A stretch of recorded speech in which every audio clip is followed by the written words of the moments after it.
So in the same way, our beaks were put on a chalk line when we were hypnotized into the notion of attending to life by conscious attention alone, by the spotlight to the exclusion of the floodlight. And so we began to imagine that we were separate individuals. What is called in Buddhism Sakkaya Drishti, the view of separateness. And a Buddha is one who has overcome that. He is awakened from that illusion, from that state of hypnosis, and he knows that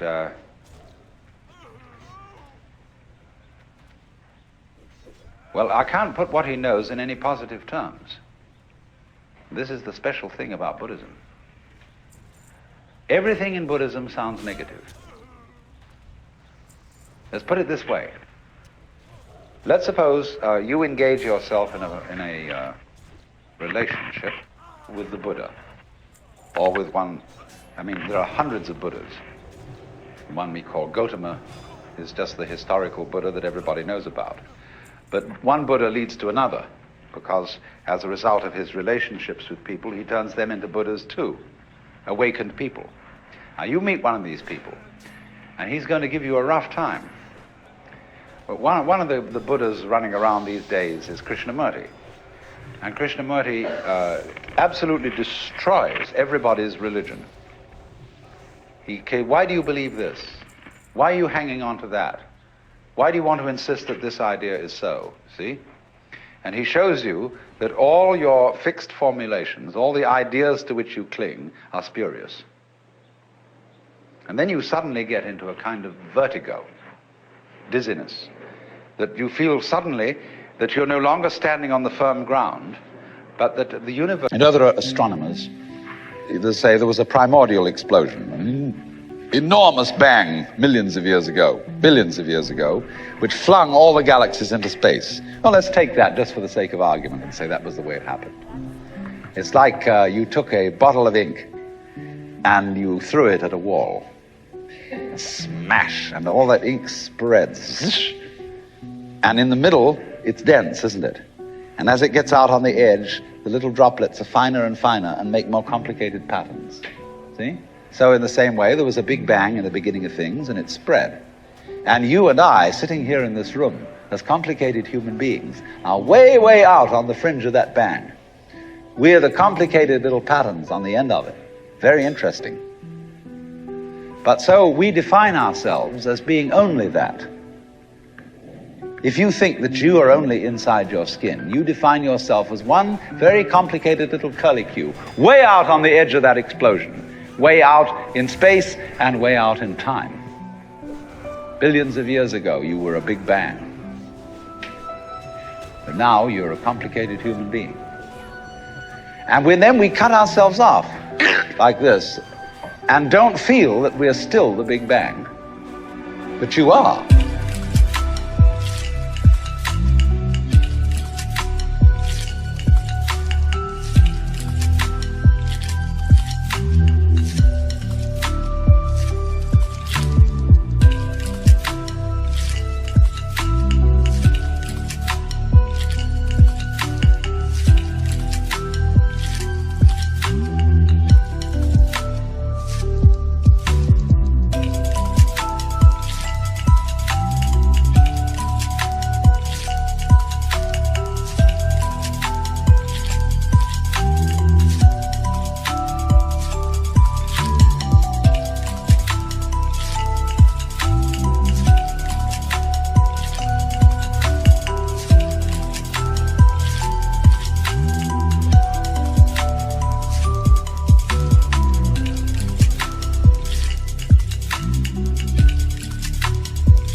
You are actually, if this is the way things started, if there was a Big Bang in the beginning, you're not something that is a result of the Big Bang.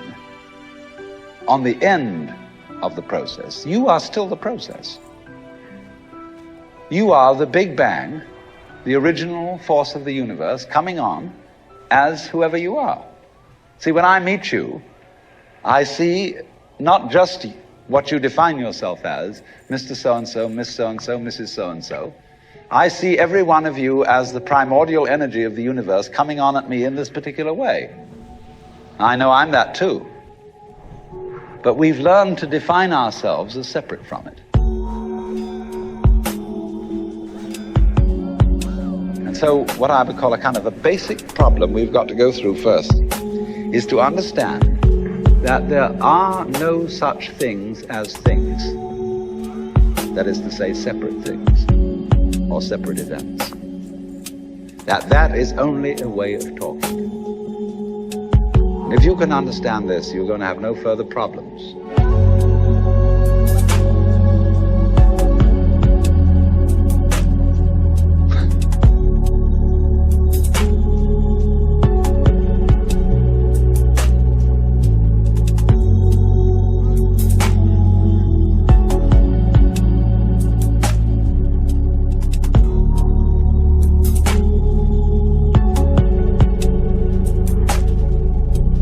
I once asked a group of high school children, what do you mean by a thing?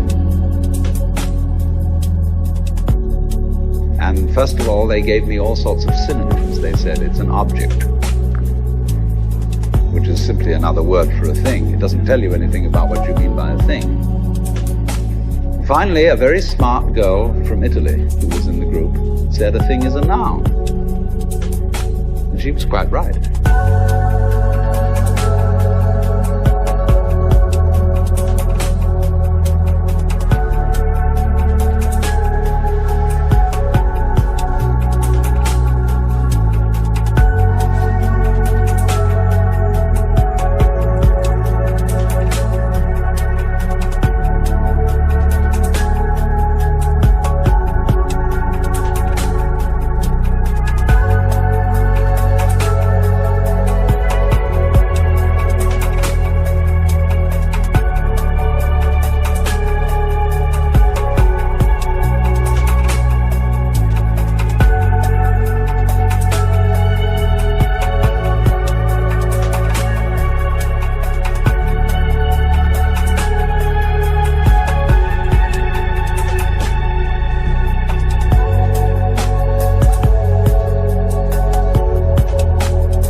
Instead of saying to you, you should be doing it another way than you're doing it, I would be saying, now find out the way you must do it and go that way. Now this is a general principle of an art, and we will find there is a kind of there are limits to this art and how it can be used and so forth. But once the general principles are clear, there aren't many serious problems left. That if you begin to look at it in that way, you will begin to realize that ecstasy, by one road or another, is inevitable. That indeed ecstasy is, in a way, the nature of existence. There is a universe for the simple reason that it's ecstatic. What else is all this fireworks about? It is just like music in this ecstatic thing going off. And you have to be certainly careful in a little way here that any initiation into a deep wisdom is apt at first to demotivate you. You think, what the hell am I doing? And all these projects, and building this up and that up, or doing something to save the world, or so on and so forth. Why, the whole thing is nonsense. Yes. If you stick there, that's what they call in Mahayana Buddhism the Pratyeka Buddha. That means the private Buddha, as distinct from Bodhisattva, who comes back into everyday life, as they say, for the liberation of all other sentient beings. Because when you know that all this is all right anyway, and that the situation is inevitable ecstasy, I mean, you're going to get it one way or another. Then you say, well, what was all the fuss about? You know? The fact remains that a lot of people just don't know that, and are really hating life, not knowing how to handle hate.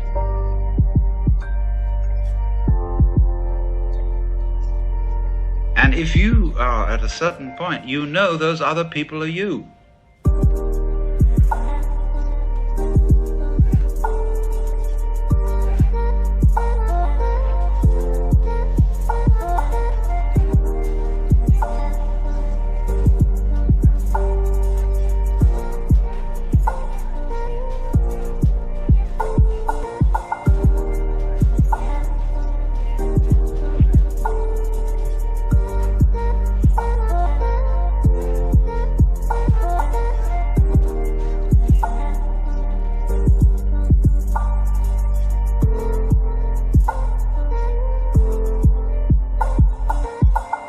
They're like you had an extended body and all these were nerve ends on the end of it, you see.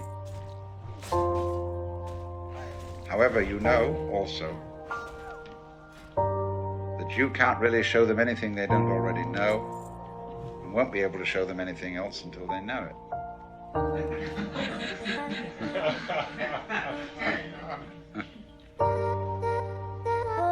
But then the question, what shall I do, has now disappeared.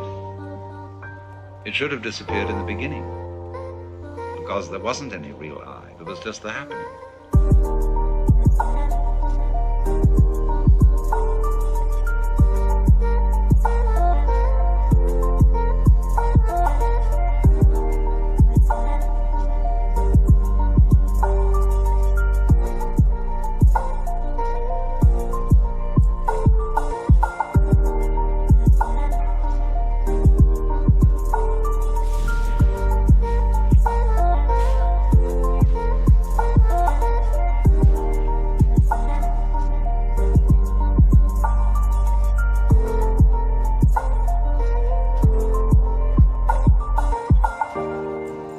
Therefore,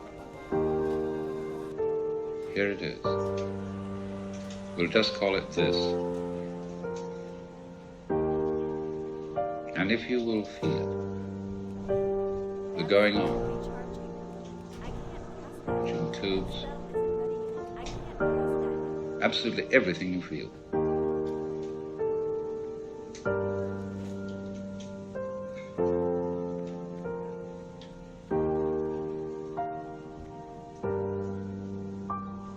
well, whatever that is, it's what the Chinese call Tao,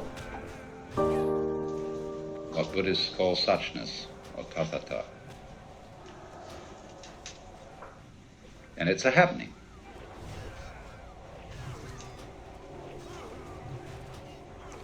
It doesn't happen to you, because where is that? You, what you call you, is part of the happening. Or an aspect of it. Has no parts. It's not like a machine. And it's a little scary because you'd say, well, who's in control around here? Why should there be anyone? Now, that's a very weird notion we have, that processes require something outside them to control them. It never occurred to us that processes could be self-controlling. Even though we say to someone, control yourself. We can always, in order to think about self-control, we split a person in two.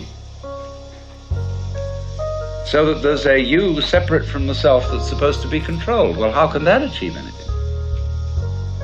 How can a noun start a verb? Yet it's a fundamental superstition that that can be done. So you have this process which is quite spontaneous, going on. We call it life. It's controlling itself. It's aware of itself. It's aware of itself through you.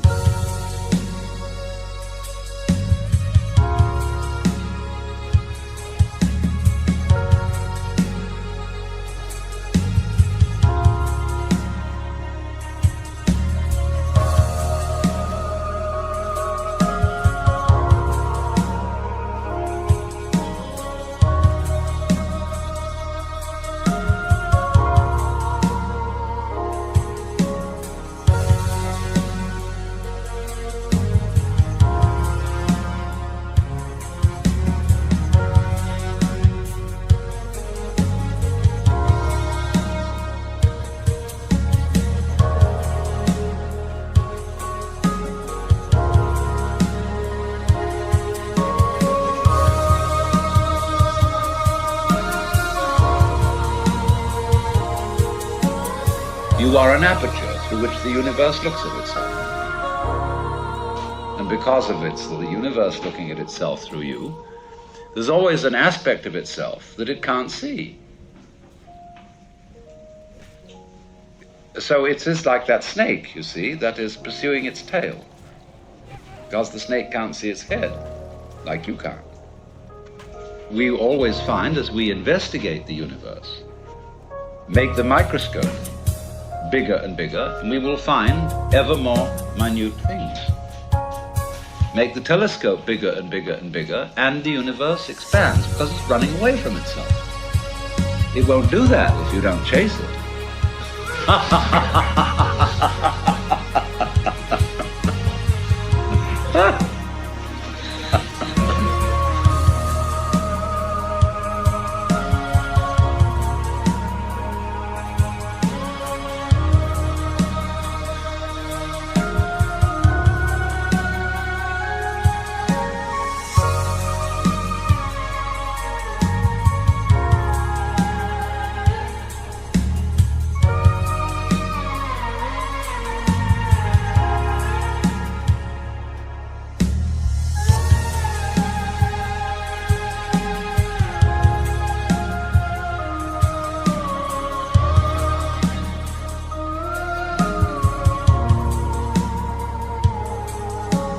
So, it's very simple. You only have to understand that you can't do anything about it. And as they say in Zen, you cannot take hold of it, but you can't get rid of it. And in not being able to get it, you get it. So all these trials that gurus put their students through have as their ultimate object convincing you that you can't do anything. A guru gives people exercises, A, that are difficult but can be accomplished, and B, that are impossible. You'll always be hung up on the impossible ones, but the possible ones you will get a feeling of making progress, so that you will double your efforts to solve the impossible exercises. And then they range things in many, many ranks and levels through which you can advance. This stage of consciousness, that state of consciousness, or think of the degrees of masonry, or so on. Ranks in learning things, the different belts you get in judo and all that kind of jazz. You can do that. And it gives people this sense of competing with themselves or even with others, because of the feeling inside that there is just something I'm missing. And of course, if you are learning any sort of skill and you haven't perfected the skill, there is indeed something you're missing. But in this thing that we're talking about, that isn't true. Because you, as the Buddhists say, are Buddhas from the very beginning.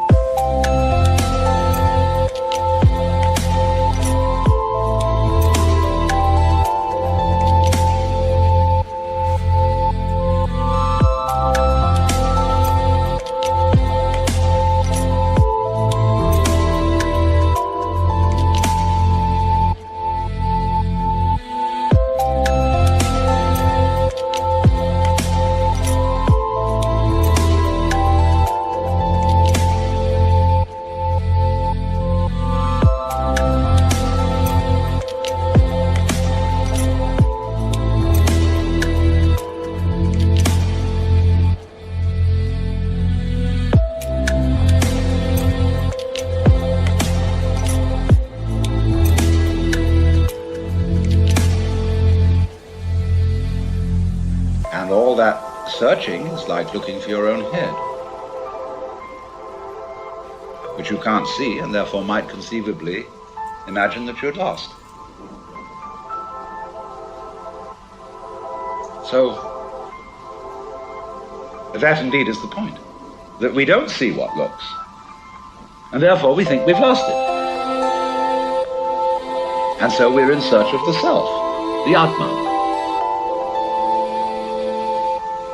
Well, that's the one thing we can't find, because we have it. We are it. But we confuse it with all these images.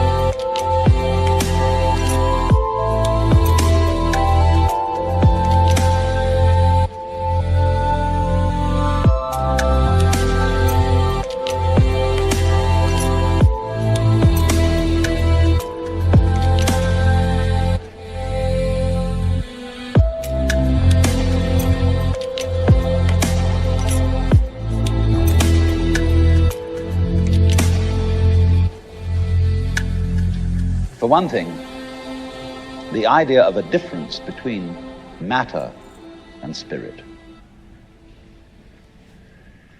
This idea doesn't work anymore. Long, long ago, physicists stopped asking the question, what is matter? They began that way. They wanted to know, what is the fundamental substance of the world? And the more they asked that question, the more they realized they couldn't answer it. Because if you're going to say what matter is, you've got to describe it in terms of behavior. And that is to say, in terms of form, in terms of pattern. You tell what it does. You describe the smallest shapes of it that you can see.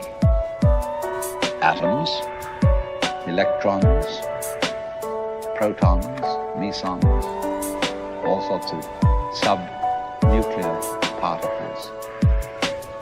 But you never arrive at the basic stuff, because there isn't any.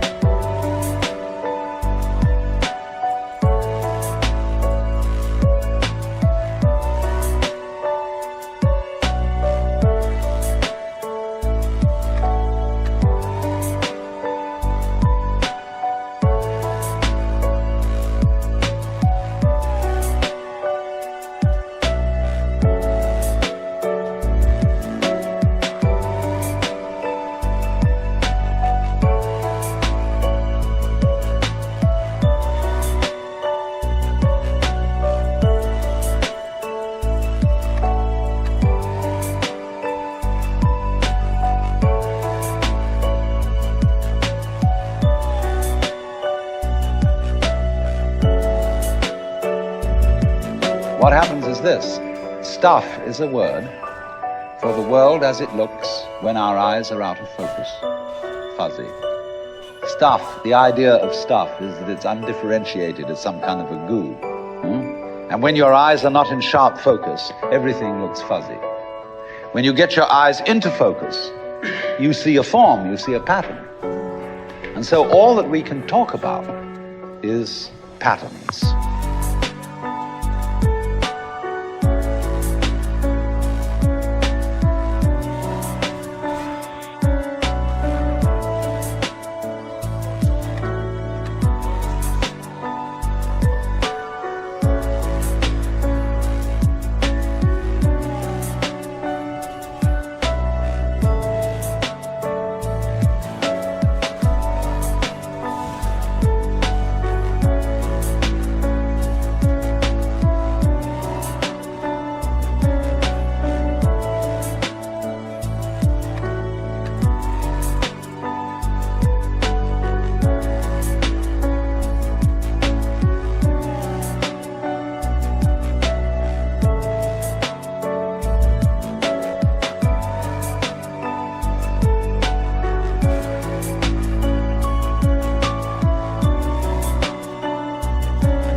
if there is any such thing at all as intelligence and love and beauty, well, you found it in other people. In other words, it exists in us as human beings. And as I said, if it is there in us, it is symptomatic of the scheme of things. We are as symptomatic of the scheme of things as the apples are symptomatic of the apple tree or the rose of the rose bush. The earth is not a big rock infested with living organisms, any more than your skeleton is bones infested with cells. The earth is geological, yes, but this geological entity grows people. And our existence on the earth is a symptom of the solar system and its balances, as much as the solar system in turn is a symptom of our galaxy. And our galaxy in its turn is a symptom of the whole company of galaxies. Goodness only knows what that's in.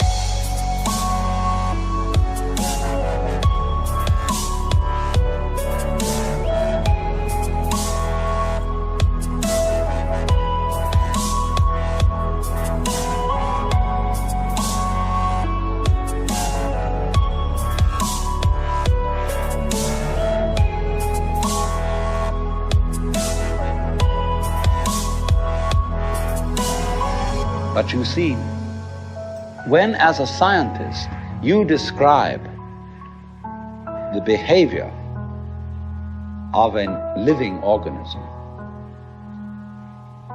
you try to say what a person does. It's the only way in which you can describe what a person is. Describe what they do. Then you find out that in making this description, you cannot confine yourself to what happens inside the skin. In other words, you can't talk about a person walking unless you start describing the floor. Because when I walk, I don't just dangle my legs in empty space. I move in relationship to a room. And so in order to describe what I'm doing when I'm walking, I have to describe the room. I have to describe the territory. So in describing my talking at the moment, I can't describe this just as a thing in itself because I'm talking to you. And so what I'm doing at the moment is not completely described unless your being here is described also.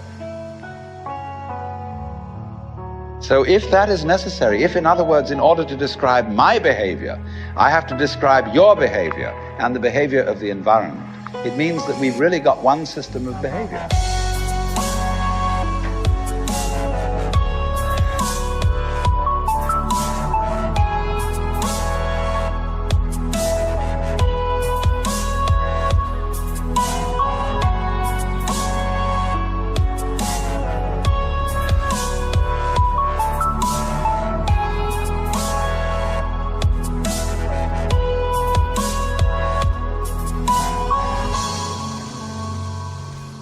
That what I am involves what you are. I don't know who I am unless I know who you are. And you don't know who you are unless you know who I am. There was a wise rabbi once said, if I am I because you are you, and you are you because I am I, then I am not I and you are not you. In other words, we are not separate. We define each other. We're all backs and fronts to each other. You know, you can't, for example, have two sticks. You lean two sticks against each other and they stand up because they support each other. Take one away and the other falls. They interdepend. And so in exactly that way, we and our environment, and all of us and each other, are interdependent systems. We know who we are in terms of other people. We all lock together.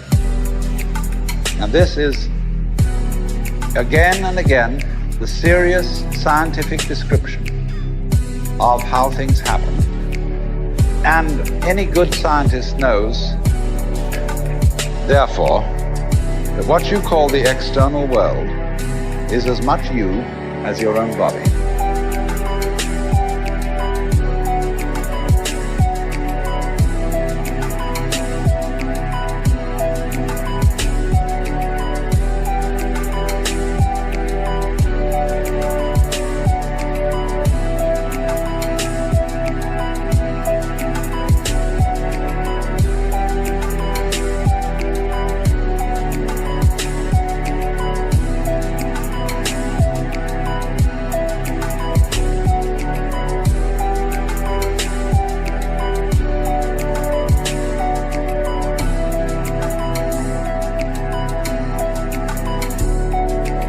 Your skin doesn't separate you from the world, it's a bridge through which the external world flows into you, and you flow into it. Just, for example, as a whirlpool in water, you could say because you have a skin, you have a definite shape, you have a definite form. All right? Here is a flow of water, and it suddenly does a whirlpool. And then it goes on. The whirlpool is a definite form, but no water stays put in it. The whirlpool is something the stream is doing. And exactly the same way, the whole universe is doing each one of us. And I see you today, and I recognize you tomorrow, just as I would recognize a whirlpool in a stream. I'd say, oh yes, I've seen that whirlpool before. It's just near so-and-so's house on the edge of the river, and it's always there. So in the same way, when I meet you tomorrow, I recognize you, you're the same whirlpool you were yesterday. But you're moving. The whole world is moving through you. All the cosmic rays, all the food you're eating, the stream of steaks and milk and eggs and everything is just flowing right through you. When you're wiggling the same way, the world is wiggling, the stream is wiggling you. But the problem is, you see, we haven't been taught to feel that way.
What do I want?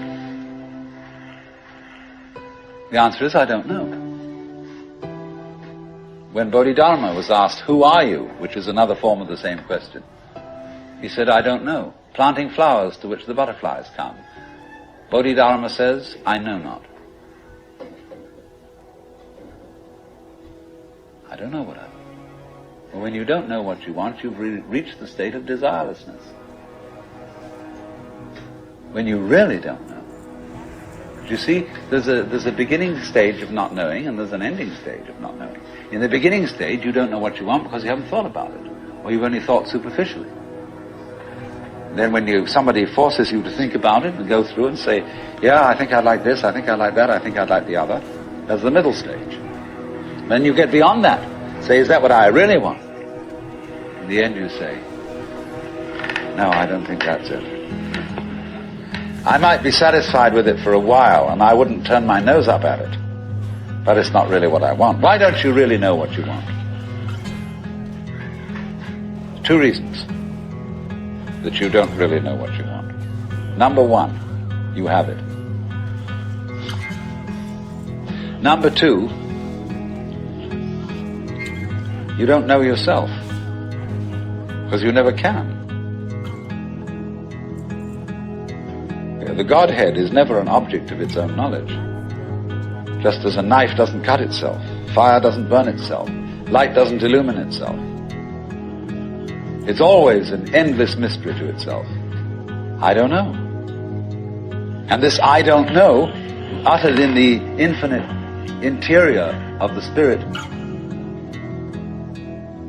this I don't know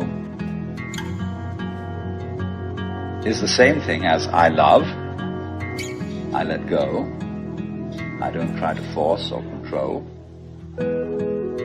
It's the same thing as humility. And so the Upanishads say, if you think that you understand Brahman, you do not understand. And you have yet to be instructed further.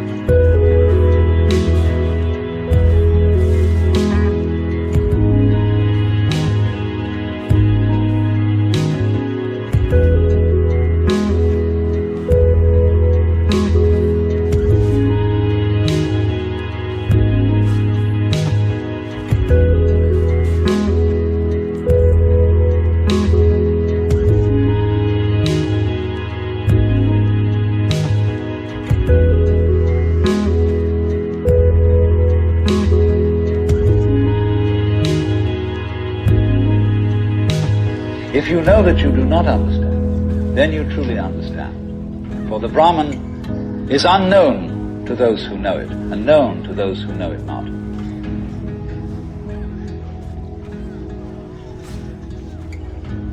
And the principle is that any time you, as it were, voluntarily let up control, in other words, cease to cling to yourself, you have an access of power. Because you're wasting energy all the time in self-defense, trying to manage things, trying to force things to conform to your will. The moment you stop doing that, that wasted energy is available. And therefore, you are, in that sense, having that energy available, you are one with the divine principle. You have the energy. When you're trying, however, to act as if you were God, that is to say, you don't trust anybody and you're the dictator and you have to keep everybody in line, you lose the divine energy. Because what you're doing is simply defending yourself.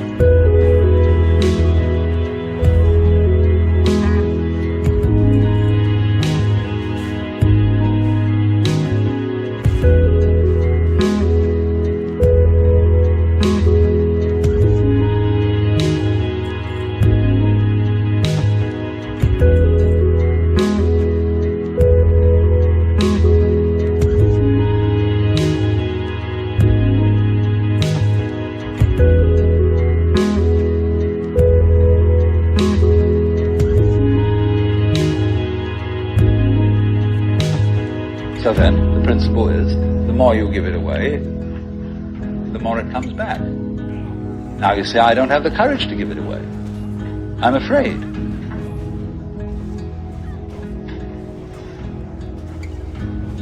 And you can only overcome that by realizing, you better give it away, because there's no way of holding on to it.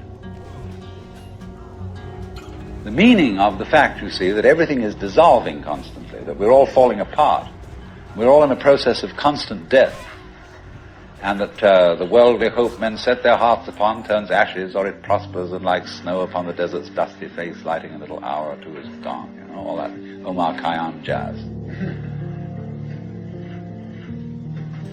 You know, the cloud-capped towers, the gorgeous palaces, the great globe itself, I, all which it inherits, shall dissolve, and like this insubstantial pageant faded, leave not a rack behind. All falling apart. Everything is. That's the great assistance to you. See, that fact that everything is in decay is your helper. That is allowing you that you don't have to let go, because there's nothing to hold on to. It's achieved for you, in other words, by the process of nature. So once you see that you just don't have a prayer, and it's all washed up, and that you will vanish and leave not a rack behind, and you really get with that, suddenly you find you have the power, this enormous access of energy.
if you ever do momentarily slip into some sort of mystical experience, you become aware of this tremendous gamesmanship going on.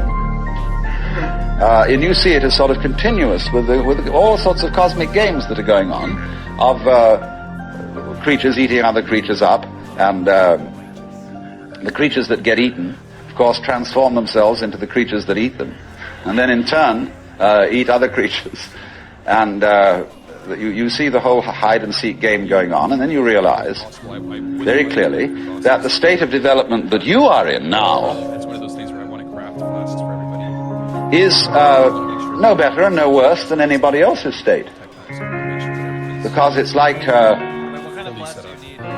space again. Which planet is in, or which star is in the best position? Well, it's all equal.